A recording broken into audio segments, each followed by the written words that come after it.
ازرق، يا نهار ازرق، يا نهار ازرق.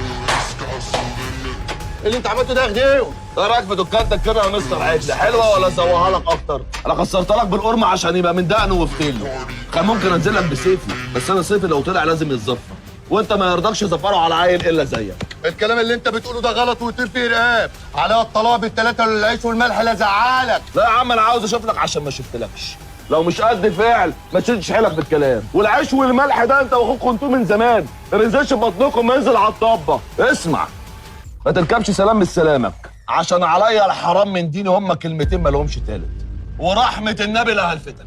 طب وانا كنت دوست لك على طرف على اللي انت عملته ده كله بقى ولا ايه؟ لما تقف زي العيال البلدي وتلوك مع عيال طول ركبتك زي النسوان وتقول له ابوك بلطجي، يبقى كان لازم اثبت لك ان انت صح. يا عم اللي انت بتقوله ده عيب عليك، افرس كلامك.